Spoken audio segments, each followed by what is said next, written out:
Hello, my friends, and welcome to another episode of the Savvy Painter podcast. I'm your host, Antrice Wood, and if you have been listening for a while, welcome back. And if you are new here, I am so glad that you found me. Savvy Painter is the podcast for artists who want practical, tactical tips to create a meaningful art practice that is both fulfilling and supports you.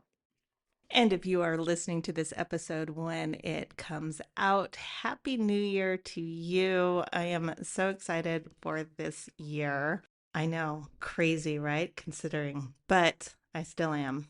So if you're listening to this episode in the first week of January, there is a particular kind of energy in the air right now. And it's kind of loud, very future focused, full of opinions about who you should be by the end of the year. And even if you are a person who genuinely wants to set goals, even if you like them, if you're a goal oriented A type personality, there's usually another part of you underneath all of that that's saying, like, can I just chill for a minute? Can I just be? And that's where I want to start today. Because if you've been listening to the podcast for a while, you know I am a person who I love my goals. I love my spreadsheets. I love my numbers. I love all of that stuff.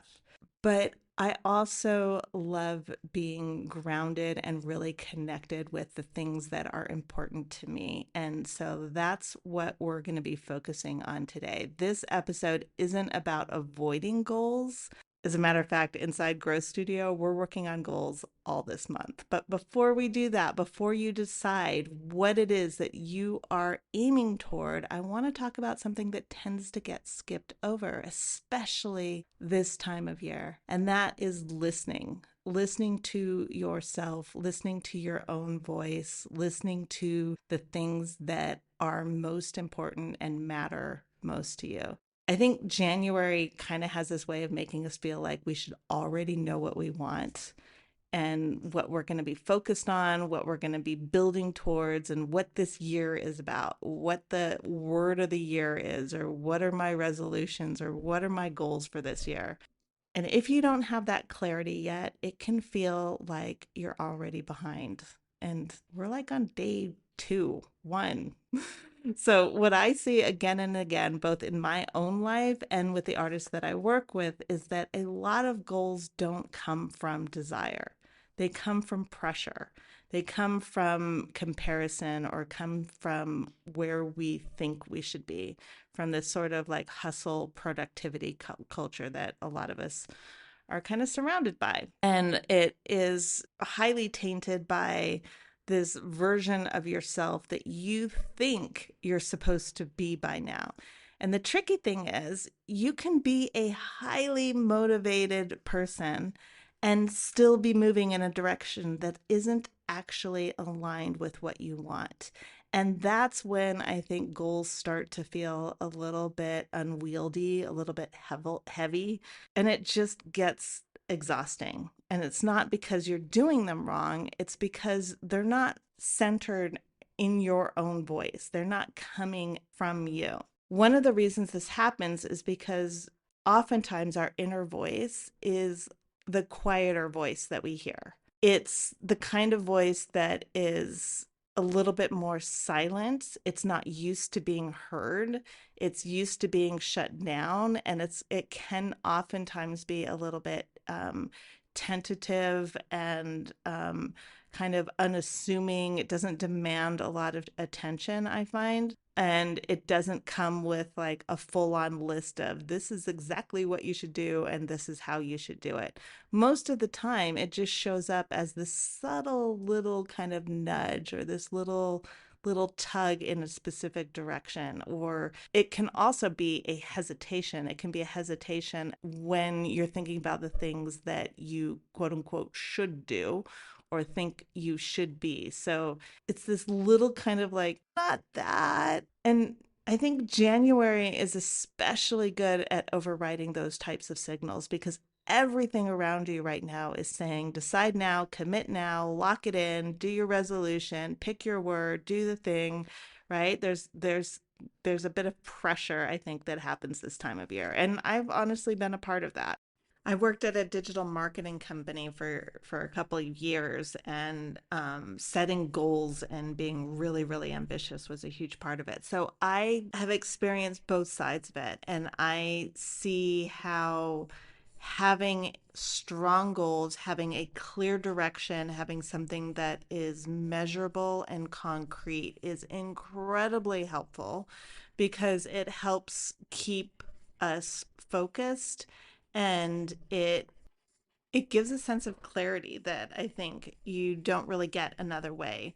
So all of those things are super, super helpful. You can't move in the direction that you want to go with your art wherever you are, right? Whatever phase you're in. So if you're in the exploratory phase and you're wanting to play and discover and learn new things about what you like and what you don't like, there's goals that you can set for that. And when you are in the phase where you've taken what you've learned maybe from doing all of that exploration, and now you have a thread that you are following, and maybe you're creating a body of work, then of course you're going to want to have goals for that. It's really helpful to know, this is the number of paintings that I want to do, and this is the time frame that I want to have it done by. Or if you are in a phase where you are sharing your work and selling it, then yeah, you want to know, where do you want to share it, where are you going with that.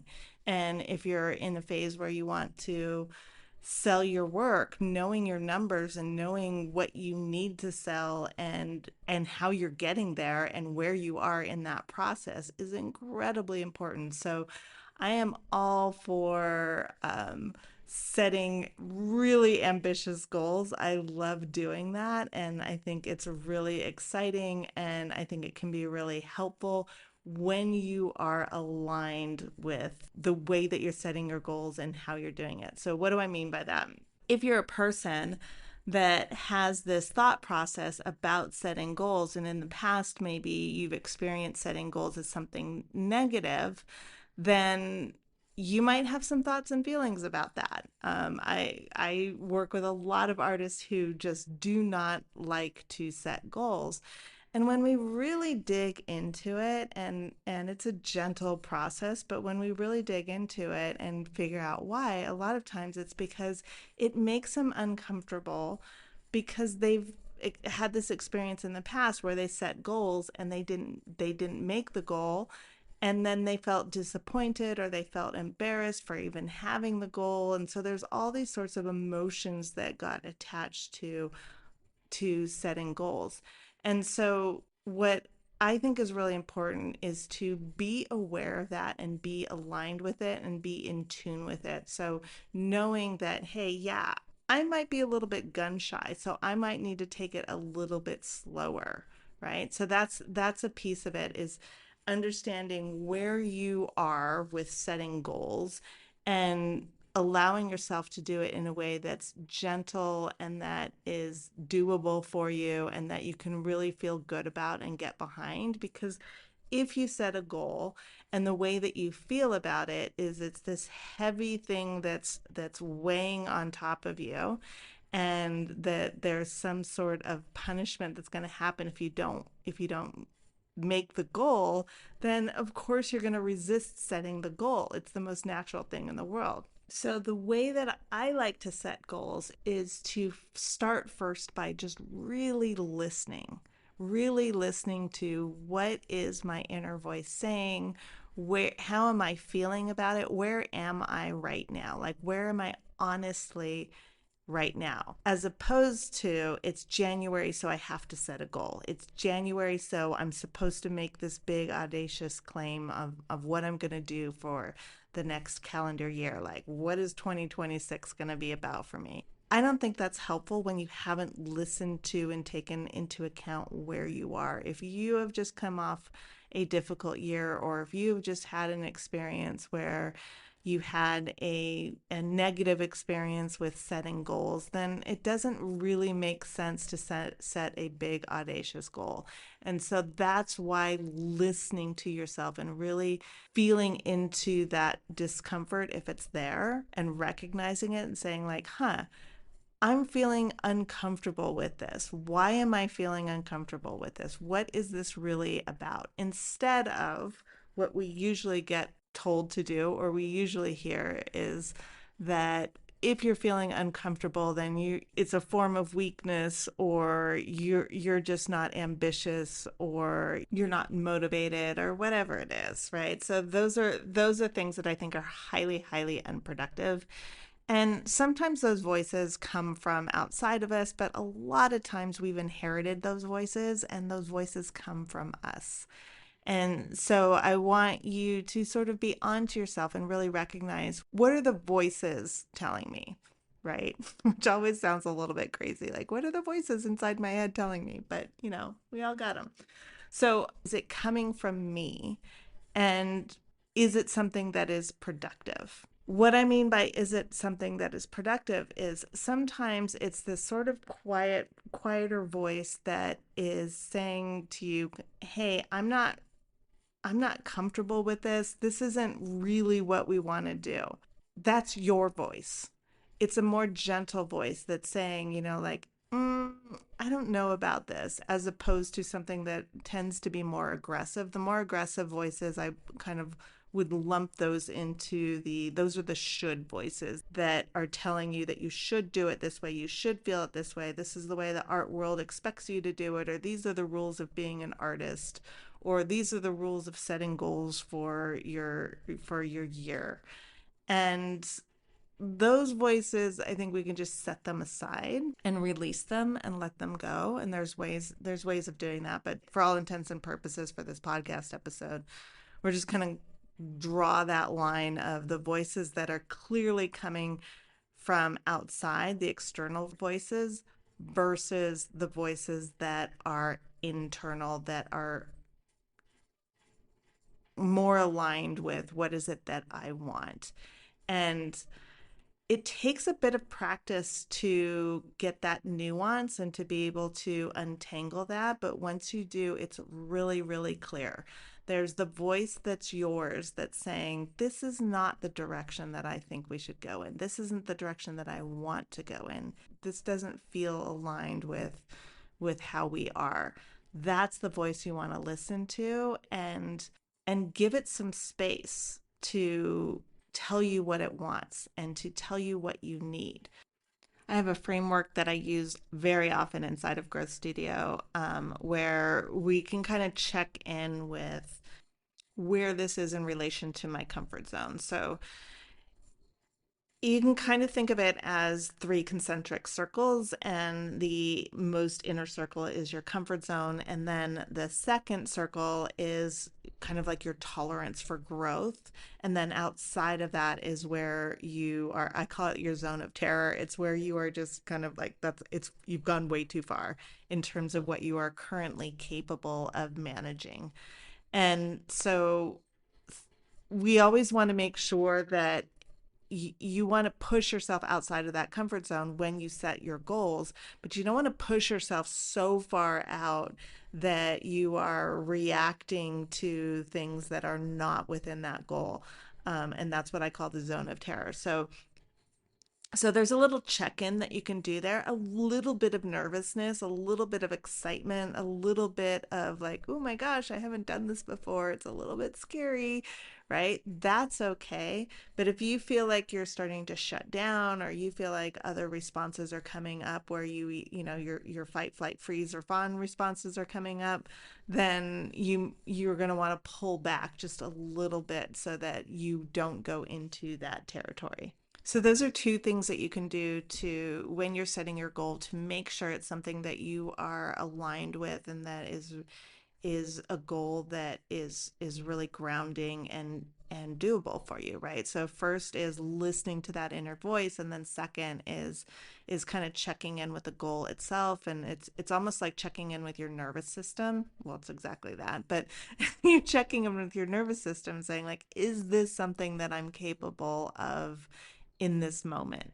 And all of those things, those two things together, help you to create goals that aren't gonna kind of throw you over the edge. You want to set the goal in such a way that it's empowering for you, it's exciting for you, it's just a little bit maybe out of your reach, so it's gonna create some growth for you, but it's not so far out of your reach that you're not going to do it, or that it shuts you down. Because those kind of goals, when we ignore our own discomfort, and when we try to negotiate or explain away our resistance in that sense, then, or it's like, okay, this, I'm feeling a little bit freaked out by this, but I'll figure it out later. Those are the types of goals that, a few weeks or a few months down the line, you start to wonder, like, why am I struggling so hard? Or why am I resisting this? Or why am I just straight up not doing it? So for me, um, this year, I'm thinking about doing less and not more. It's about really checking in with and strengthening that inner voice, and actually organizing my life so that her needs and wants are met with ample and abundant space, right? So not squeezing things so tightly, so that the things that she wants, that inner voice that she's saying, like those little whispers that we hear from our inner voice, those are getting acknowledged, and they're not happening after everything else. They're more front and center. So those are some of the things that I'm personally thinking about when I am creating my own goals for this. It's about building a life and a studio rhythm where that inner voice is a major part of the conversation from the beginning, and it's not an afterthought. Because I'll tell you, I've learned the hard way that when I don't listen to that voice early, when I don't give her that space, I end up paying attention later. And usually that's when something just feels completely off, or it's just way too heavy, or it's unsustainable. So this year, I'm kind of less interested in adding more things and much more interested in honoring what's already there. One of the questions that I asked my growth studio members recently was this: what are you going to give yourself permission to do this year, or give yourself permission to not do? And what I thought was really interesting was how many artists answered that second part of that question of, this is something that I'm not going to do. So things like permission to stop pushing, permission to stop forcing things, to stop forcing consistency that doesn't fit into my life. And my favorite is the permission to stop proving something. I don't think we talk about this enough, but letting go is so much more powerful than adding more. And we see that in our art too. And I think it's the same with goal. Like, a lot of times, the thing with our art is not that we need to add more to it, it's that we need to take something out. And that is definitely true of goals too. So you might think about releasing a pattern that you have. Releasing an expectation that's just not serving you, or releasing a version of yourself that you have already outgrown, but you just haven't let it go. And that kind of clarity doesn't come from pushing harder or hustling more. It comes from listening, really listening to those internal voices that are so, so important. So before you set your goals, before you map out the year, I want to offer you a very simple practice. And you don't need a worksheet or anything to do this. You don't need a plan. You don't even need to write anything down unless you want to. But This is something that I think is really helpful in creating a calm enough space so that you can hear yourself and you can hear that voice. So if you're able to, just pause for a moment and you can sit quietly, or you can journal, you can write it down. Or just think about this while you're walking or making coffee, or out and about. Just ask yourself, what is it in my practice that I want to give more room to this year? Or what feels heavy that I just don't want to bring into this year? And maybe it's something that I just keep hanging on to out of habit, or because there's a rule that I didn't realize that I was following, or an idea that I thought that I had to adhere to that's not my own. Or what am I ready to stop negotiating with myself about? What am I just ready to release? Okay, so those, you don't have to answer every single one of those questions. Just kind of think of each one of those as an entry point into this concept of what am I willing to let go of? Um, what do I want to give myself permission to do or not do this year? And just let that kind of percolate. You don't have to rush to answer it, and you're not looking for anything like big or huge or super clever or really impressive. I think a lot of times the answers that you'll find are very kind of like these small, tiny things that when you realize that that's what it is, you just kind of feel like, oh, yeah. It's like a sense of relief that you feel. You're listening for resonance. And I think sometimes the most honest answers, like the truth of our inner voice, and this is one of the ways I do distinguish between, when there's any uncertainty, that to distinguish between my own voice and voices that are external, is when it's your voice, it feels like the truth, and it feels like a relief. So that's what I have for you this week. If you're listening to this and you're thinking, I want to build goals from a place of self trust and not all the hyper pressure, that's exactly the work that we do inside of Growth Studio. January's focus is on goals, but we start from a place of calm and groundedness rather than force. So if you're not sure where you are in your process right now, whether you're in alignment or exploration or clarity, I actually just made something that I think is really, really cool.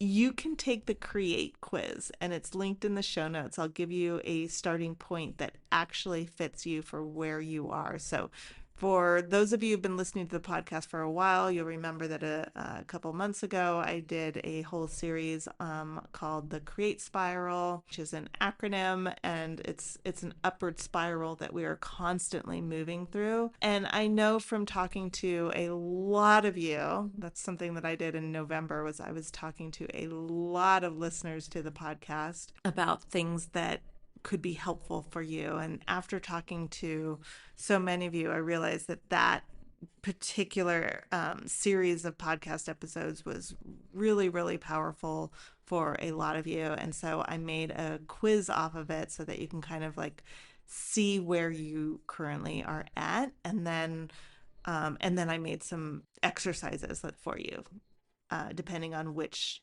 spot you're in inside of that Create spiral. Okay, so that's what I have for you. And just remember, you don't need to become someone different this year. You don't need to be a different artist this year. You might just need to listen more closely to the artist that you already are. For reals this time. That's what I have for you this week. I will talk to you soon. Have a beautiful week.